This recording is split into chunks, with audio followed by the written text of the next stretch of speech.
also wants to be minister. Is that what you wanted? Were you able to put these requests to the president directly? The Constitution of the Federal Republic of Nigeria said every state must be represented in the Federal Executive Council. That is to say, there must be at least one minister from each of the states of the Federal Republic of Nigeria. But that is the minimum the Constitution talked about. And what we are saying here, in the whole 7 states of Northwest, Mr. President was able to secure victory in only Jigawa and Zamfara states. And what we have seen now is Mr. President, even in our own zone, giving most of the states two ministerial slots, while we were left with only a pittance, of Minister of State in Defense. And don't forget, the person they made the Minister of State, if not because of the baggages he comes along with to the district, was a 12 years member of Federal House of Representatives, and 4 years governor of Zamfara State. Mr. Shaun, we felt slighted by that position, regardless of who it is given to. We felt the efforts we put, to secure victory for Mr. President, deserves a cabinet portfolio for Zamfara State, and many heads of agencies. Now, compare this, like I said, with Lagos State. Mr. President lost Lagos State. How many slots did Lagos State got? Now, take Ogun, for instance. How many slots has Ogun State? So, what we are saying, looking at the treatment meted on Malam Nasir Rufai, looking at the treatment now meted on Mr. Abdullahi Ganduje, looking at the treatment that meted on me, we now are convinced that Mr. President, is a use and dump leader. And that is just what I said. And that is just what I mean. And that is the truth about it, Mr. Shaun. Anybody can call me. It is smoke Igbo. It is take Indian. It is smoky.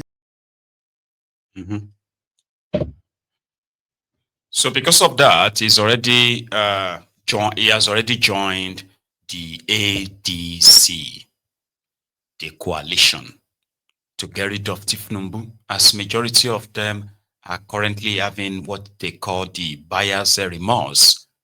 While the Ronukus are asking them, like, why are you guys so entitled? Like, why do you think when Boko Haram was there and he was riding on that, nepotism, impunity in such a way that a lot of them said, if you are not comfortable with it, wait for your turn. Like, why are they all triggered that they are currently jumping ship to get rid of Tinubu? Why are they having buyer's remorse? Who knows? But let's leave that quickly. Again, we are going to retouch back again on the Rufai's interview with Shaun yesterday. He spoke about a lot of things, but this particular one is now about the Southern Kaduna. For those of you who witnessed, you see, the level of terror unleashed on the people of Southern Kaduna in Kaduna State when Rufai became their governor in 2015. I can rejig your memory to some extent. Kaduna State, especially the Southern Kaduna, became an easy target for the Fulani terrorists who were brought back to the state by Rufai himself, that said he traveled far and wide, West Africa and beyond, to get the Fulani terrorists who were on the run from this part of Nigeria, that they could come back because their brother is now the president and their brother is now the governor. If they lost their cows, the state will pay them. And indeed, they were paid. And that moment after, the insecurity in Kaduna escalated, while Rufai continues to grandstand and claim that most of what you heard about the happenings that happened in Kaduna, they were mostly from the people that hated him, the Christian leaders. Now, El Rufai wants us to strongly believe that, you see, the Christians in Kaduna are not being persecuted as it's been promoted, or it is being kind of like believed, because they are inconsequential when it comes to political, stuff in the states. That under him, he did everything to protect them, but they didn't want to be protected. And that is why they will never say anything good about him. But I do remember when once upon a time, in his defense, when the terrorism against the people of Southern Kaduna was so much like that, right? El Rufai, in his own defense, said, people shouldn't believe all these videos. You should not listen to all those church leaders whose churches have been attacked, bombed down, their members killed. El Rufai said we shouldn't listen to them. That all those videos, they were making those videos because there were people who were donating money to them or donating money for them from abroad. And it was because of this money. That's why these people didn't want they didn't want peace. And what was peace? It is the same one Bokwari introduced at the national level, the peace of the graveyard, where the victims of terrorism would have to learn how to live with their killers. Do you get that? In so many communities where these terrorists actually killed people during that terrible, horrible, horrific period of El Rufai in Kaduna, there were communities that those who survived and ran away, they never returned. And most of these communities were also renamed and gazetted by this El Rufai. He is so evil that, I don't understand the level of a Stockholm syndrome that will make anybody anywhere to ever root for him. You have no idea. You do not have an idea. And he is very, very that dangerous. And I implore people to always read his countenance when Southern Kaduna or Christians are mentioned. Now I'm going to replay that video for you. Because now people from this Southern Kaduna, they have been responding because the agenda is indeed to let you believe that Kaduna is an Islamic state. And for those of you who grew up in Kaduna in the 70s, in the 80s, in the 90s, a majority of you are already saying that the Kaduna you grew up in is no longer the Kaduna of today. Now you have extremists who are willing to kill in the name of their prophet. You now have the politicians who have weaponized this religious indoctrination for political gain to cause violence, rig elections, and on and on. You all have seen them today that, no, this is no longer the Kaduna where you all mix so well, from all tribes as I have been told, from all different backgrounds as I have been told. Today, it is no longer the Kaduna. No, it's not. Just like many places are no longer the places they used to be anymore when Nigeria happened. No thanks to this guy or the like of this guy, El Rufai of Kaduna. There's a section of the Southern Kaduna people who have a feeling that there is this hard approach of yours to things which gives them a feeling that maybe Nasser El-Rufai hates Southern Kaduna people. What do you say to them? Yeah, they can think what they think. Sheun, I don't tolerate nonsense. Governance is not a joke. When you are governing 10 million people as I did in Kaduna, you must not discriminate between A and B. Nobody can blackmail me that because he's a Christian, the law doesn't apply to him. Okay? There are people in Southern Kaduna that feel entitled to behave in a certain way, and I didn't take it. I dealt with them. Just as the IMN, Al-Zakzaki's people who thought that they could do anything they want and get away with it, we dealt with them. Al-Zakzaki people are Muslims, like me, but I didn't take any nonsense from them. Go and ask them. They consider me an enemy. How do you then explain to those who think that you are a fundamentalist? I don't care. The people that think I'm a fundamentalist don't know me. They have never met me. They have formed their opinion. And frankly, Sheun, the reason why my enemies are very vehement at hating me, it's because I don't care what they think. It's the way I am. I'm very comfortable with who I am and what I am. And I don't care what you think. You know me. Those that worked with me know me. Some of the closest people I worked with in the government I empowered are from Southern Kaduna. They know that this is not true. But there are people, there are some entitled Southern Kaduna Christian leaders who are used to getting money every month from the government. $20,000 who are being used to giving $20,000 to go for medical checkup every year. I stopped it. I stopped funding pilgrimage, just as I stopped many other things that are waste of government resources. I will not be popular. But how do you explain the balance of power when you as a government, and you know the quantum of the Christian community or Christian people in Kaduna State, and those who feel that you never cared, and that's why you had that hearing when you were governor? No. Do you regret any of those decisions? Listen to me. Listen. What do you think is the quantum of the Christian population in Kaduna State? You think they're insignificant? No. What do you think? No, I ask you. What percentage? I imagine maybe 30 or 25% of they are not up to that. Okay? So, if they are not up to that, why should they feel entitled to 50% of positions in the government? Southern Kaduna, the 8 local governments of Southern Kaduna accounted for over 60% of the civil service when I was there. So, who is talking about marginalization? But for Southern Kaduna leaders to send a delegation to me after assuming as governor and announcing my cabinet to say that they have been shortchanged because they got only 25% or 30% of the positions because they are used to 50%. And I said, okay, on what basis? On the basis of what?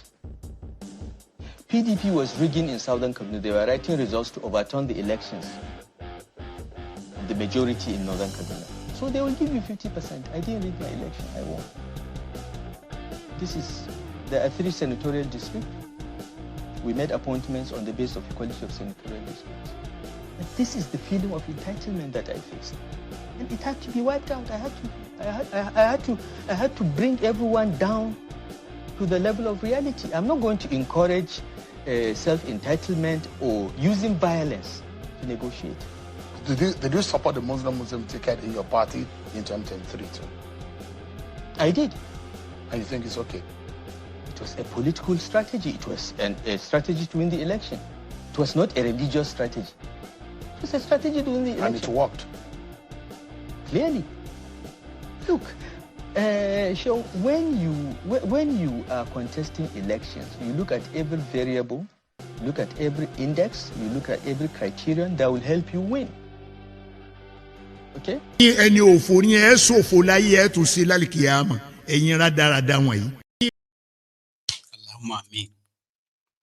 you see how he confidently downgraded the population of Christians in Kaduna State? I'll tell you something. The only reliable or close to reliable data of the population ratio of the people by religion of the people of Kaduna State, the entire Kaduna State, was this Nigeria Demographic and Health Survey or Health Survey, NDHS, 12 years ago. That's the closest to any reliable data concerning this subject. You can Google it yourself. And guess what? Here is what the survey put out. They said Christians make up approximately 49.7% of the population in Kaduna State, Nigeria. The figure aligns closely with other estimates, such as those from World Christian Database, which describe the state as roughly evenly divided between Muslims, around 50%, and Christians, around 49%, with the remainder following indigenous or other religions. The state religious composition is notably divided along geographic lines, with Christianity more prevalent in the southern areas, predominantly among ethnic groups like the Atiap, Baju, and others, and Islam dominant in the northern parts primarily among Hausa and Fulani populations. This near even split has contributed to historical tensions and conflicts in the region, though exact percentages can vary slightly by source due to the lack of recent official census data on religion. This simple information is what you can type on your phone. But here is a catch. One of the reasons why somebody like El Rufai is appealing, or appears to be appealing to some Nigerians, is because of religion. When you see people who are Muslims and somehow educated and a little bit extreme, El Rufai and his thought, his mind, is in kind of like a relation to theirs. To them, they have this inferiority complex, this complexity, right? They have this inferiority complex that always makes them to chase what they call supremacy. Do you understand? There are some of them who believes that it is their mission for Islam to spread, even if they have to use violence. So El Rufai and his likes, they are seen as messenger of Allah, no matter how you see them. Because if you look at Kaduna, if Kaduna had 49-something% of Christians in 2013, 12 years ago, and today El Rufai is saying boldly on TV that they are less than 25% without presenting any data to back it. It simply means when somebody who is an Islamic fanatic, an extremist, who sees El Rufai as an intelligent man or a good person, automatically will kind of feel satisfied inside him or her, because to them, the Christians are fading. Islam is increasing. Who told them? El Rufai.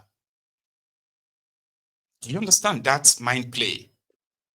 Meanwhile, if you take a look at this Southern Kaduna that he is talking about, among those who have put out their own statements. So take a look at it this way.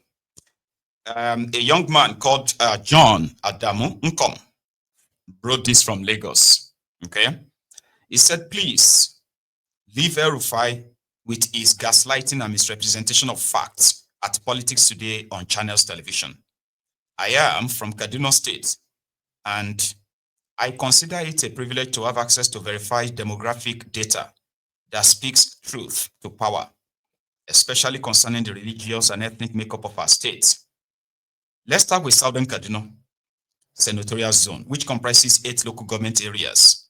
Over 95% of the population here is Christian. This is a fact.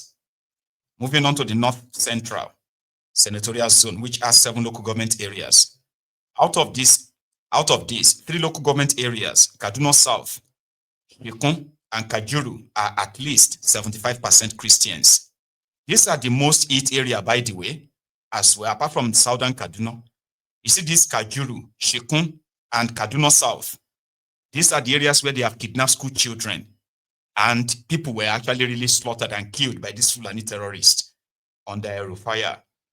Now, said even Kaduna North local government area, which is often perceived as predominantly Muslim, has a significant Christian population. At one time, Reverend John Aboki, a Christian, was the democratically elected chairman of the old Kaduna local government area. You are free to fact-check this. Fact-check this. In the Northern Senatorial Zone, commonly viewed as an Islamic stronghold, there are also substantial Christian communities. Take Lere, Saminaka, for example. Over 60% of the indigenes are Christians. It houses the Gure people. Now, during my work on the World Bank Agricultural Project in the Northern Zone, I encountered a truth that many might find staggering. There is a large population of Hausa Christians in areas like Ikara, Makarfi, Unkuyi, and Kubau. The number of churches and Christian communities I witnessed there was nothing short of astonishing. Out of curiosity, I asked some locals why these Christians are rarely seen in political offices or positions of influence. The answer was disheartening but unsurprising. They told me Muslim Hausa elites have ensured the political marginalization of Christian communities. This is part of a broader conspiracy by the northern oligarchy to preserve political hegemony